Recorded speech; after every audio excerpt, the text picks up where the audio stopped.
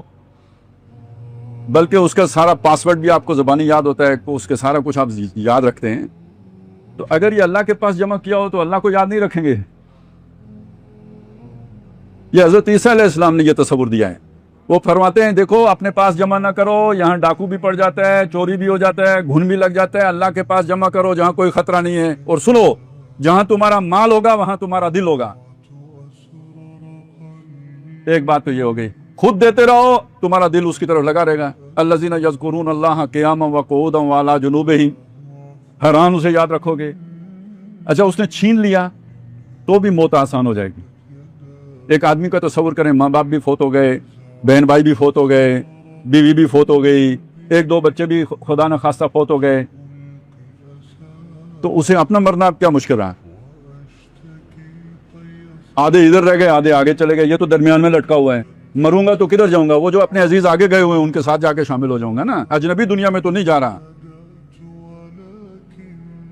جیسے ایک شخص یہاں سے افریقہ جائے یا امریکہ جائے، وہاں اسے کوئی نہیں جانتا ہو تو جاتے ہوئے کچھ نہ کچھ تو خوف ہوگا۔ 3-4 رشتہ دار پہلے سے وہاں موجود ہوں تو ٹھیک ہے، ان کے جانے چھوڑنے کا افسوس تو ہوگا، لیکن آگے کی خوشی بھی تو ہوگی نا، جا کے کسی سے ملنا بھی تو ہے نا۔ تو خواہ اللہ کو اپنی مرضی سے دیں یا اللہ چھین لے اور اس کے بعد اللہ صبر کی توفیق دے دے، گویا دل اللہ کی طرف لگا رہے گا۔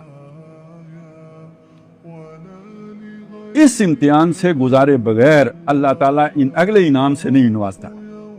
ہر ایک عمومی نعمتیں دیتا ہے، انہی میں سے چھینتا ہے، پھر دیکھتا ہے کہ صبر کرو گے مزید دے گا، شکر کرو گے تو بھی مزید دے گا، صبر کرو گے تو بھی مزید دے گا، اور اگر ناراضگی اختیار کرو گے کہ مجھ سے کیوں چھین لیا تو ادھر بریک ہو جائے گی۔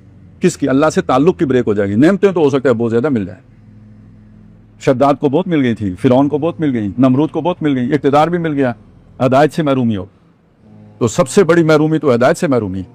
اللہ تعالیٰ مجھے بھی توفیق دے یہ باتیں سمجھنے کی، یاد رکھنے کی، انہیں حرز جاں بنانے کی، دل میں جمانے کی، اور تمام معاملات میں ان کو یاد رکھ کر ان معاملات کے بارے میں نقطہ نظر بنانے کی، سوچ بنانے کی، رائے بنانے کی۔ آپ سب کو بھی اس کی توفیق دے۔ اصل ایمان تو یہاں سے ناپا جاتا ہے، یہ کسوٹی ہے ایمان کی، اس سے ایمان پرکھا جاتا ہے کہ جب اللہ کی طرف سے کوئی امتحان آیا، کوئی مصیبت آئی، کوئی آزمائش آئی تو اس میں بندے کا طرز عمل کیا ہے۔ اب آخری بات اس میں یہ بھی نوٹ کر لیں، ایک ہی بات ہوتی ہے جو سزا بھی ہوتی ہے اور آزمائش بھی ہوتی ہے۔ حضرت علی رضی اللہ تعالیٰ عنہ سے پوچھا کسی نے کہ یہ جو ہے نا آزمائش اور عذاب میں کیا فرق ہے؟ اب دیکھیں نا میرا نقصان ہو گیا، یہ آزمائش ہے یا عذاب ہے؟ مشکل بات ہو گئی۔ تو انہوں نے ایک جملے میں بات واضح کر دی، جس مصیبت کے نتیجے میں تم اللہ کے قریب ہو جاؤ وہ آزمائش ہے، اور جس مصیبت کے نتیجے میں تم اللہ سے مزید دور ہو جاؤ وہ عذاب ہے۔ جو میں نے آپ کو واقعہ سنایا تھا زلزلے والا، وہ اللہ سے قریب ہوئے یا دور ہوئے؟ دور ہوئے، تو کیا تھا؟